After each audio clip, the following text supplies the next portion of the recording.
Assalamualaikum warahmatullahi wabarakatuh. Pandemi COVID-19 yang melanda seluruh dunia turut berimbas kepada dunia pendidikan. Bulan Maret tahun 2020, pemerintah mengumumkan semua sekolah ditutup. Siswa belajar di rumah. Semua aktivitas di sekolah dibatasi. Saya sebagai kepala sekolah merasa gamang.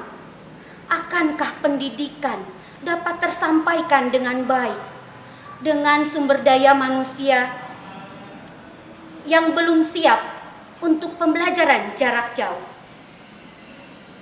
Belum hatam kegamangan saya kembali dihantui dengan learning loss di dunia pendidikan.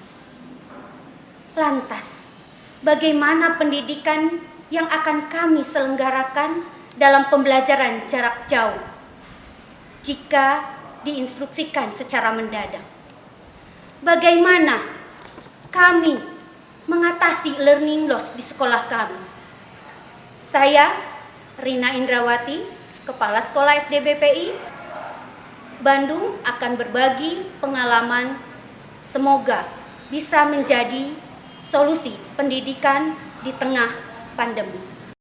Bulan Maret 2020, SD BPI melaksanakan pembelajaran jarak jauh. Seluruh guru SD BPI diwajibkan membuat materi dalam bentuk video pembelajaran yang dibuat sendiri untuk siswa-siswinya. Semua itu dilakukan dengan tujuan agar siswa-siswi walaupun belajar dari rumah namun masih melihat gurunya atau mendapatkan materi dari gurunya.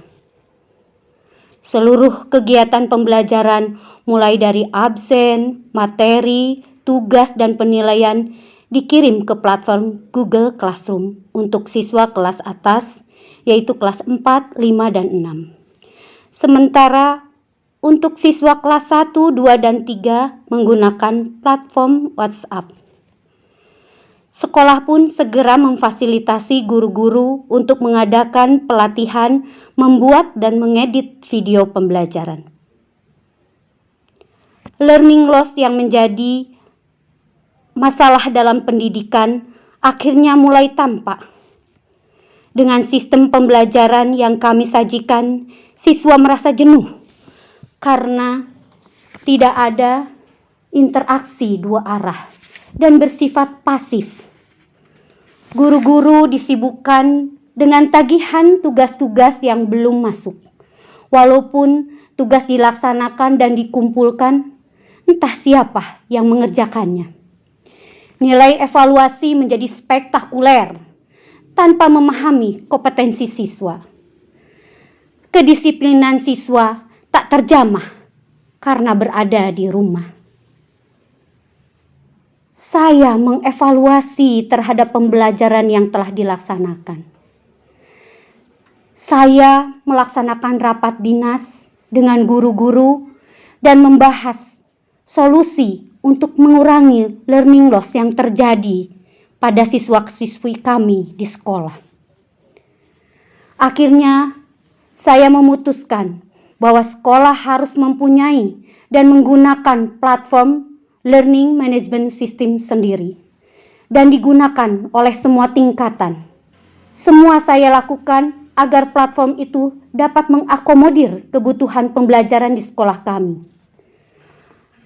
Akhirnya, saya menugaskan tim IT sekolah untuk membuat platform LMS tersebut dan diberi nama Sistem Online Terpadu atau SPOT SDBPI. Sebanyak 62 guru kami kembali harus belajar dan menggauli LMS sekolah kami.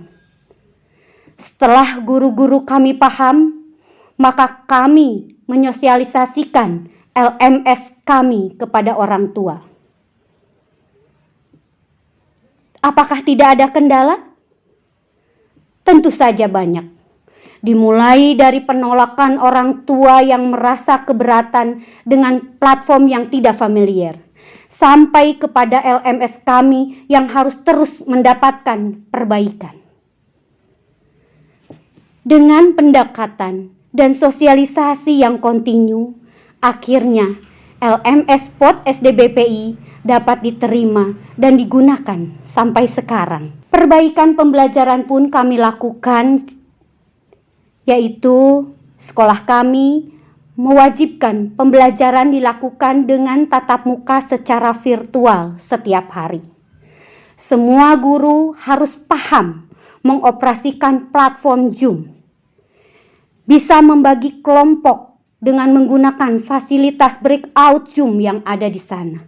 Kemudian sekolah memfasilitasi semua guru untuk belajar menggunakan Zoom dan fasilitas yang ada di sana melalui pelatihan-pelatihan. Tentu saja, sekolah juga harus memfasilitasi semua kelas untuk terselenggaranya pembelajaran dengan aplikasi Zoom, sehingga pihak sekolah menyediakan satu akun Zoom untuk satu kelas agar pembelajaran lebih optimal. Pendidikan karakter siswa-siswi kami harus dibimbing. Tim kesiswaan telah membuat program pembiasaan setiap hari Jumat secara virtual. Mulai dari pembiasaan literasi dengan redatonnya, pembiasaan olahraga, pembiasaan bahasa Inggris, pembiasaan akhlak, serta talk show untuk mengapresiasi anak-anak berprestasi semasa pandemi. SK 4 Menteri dan Peraturan Wali Kota akhirnya mengizinkan beberapa sekolah untuk membuka pembelajaran tatap muka terbatas. Dengan seleksi kelayakan untuk melaksanakan pembelajaran tatap muka yang dilaksanakan oleh Dinas Pendidikan, Dinas Kesehatan, dan tim gugus COVID, akhirnya SDBPI dapat melaksanakan PTM di kelompok pertama. Guru-guru kami dibekali peralatan prokes yang lengkap. Untuk pembelajaran, kami melaksanakan hybrid learning, sehingga guru dapat mengajar dalam waktu yang bersamaan untuk siswa yang berada di sekolah dan di rumah. Tentu saja, sekolah harus memfasilitasi peralatan yang mendukung untuk kegiatan tersebut. Kamera yang harga jutaan tak mungkin kami beli. Dan fasilitasi untuk 22 kelas yang ada di sekolah kami. Maka kami memutuskan membeli webcam dengan harga terjangkau untuk sebanyak 22 buah untuk setiap rombongan belajar. Alhasil, semua guru bisa mengajar dengan metode hybrid learning dan pembelajaran dapat diselesaikan tanpa menyita banyak waktu. Pembelajaran di kelas dan kompetensi guru dalam mengajar senantiasa disupervisi agar pembelajaran bisa disajikan semakin lebih baik. Supervisi dilakukan kepada semua guru, mulai dari prasupervisi, pelaksanaan, dan evaluasi supervisi. Peningkatan kompetensi guru di SDBPI selain dilakukan dengan pelatihan, workshop, juga dilakukan dengan cara mengadakan lomba metode pembelajaran untuk semua guru SDBPI dengan juri yang berkompeten dan tentu saja reward untuk penyemangat mereka. Pandemi tak membatasi kami untuk terus berinovasi, memberikan pelajaran dan prestasi yang terbaik. Terbukti, banyak siswa kami yang mendapat prestasi di tingkat kota, provinsi, nasional, bahkan internasional. Kami pun tak akan lelah memberikan reward untuk mereka. Semoga pendidikan di sekolah kami khususnya dan pendidikan di Indonesia pada umumnya semakin membaik pasca pandemi ini. Wassalamualaikum warahmatullahi wabarakatuh.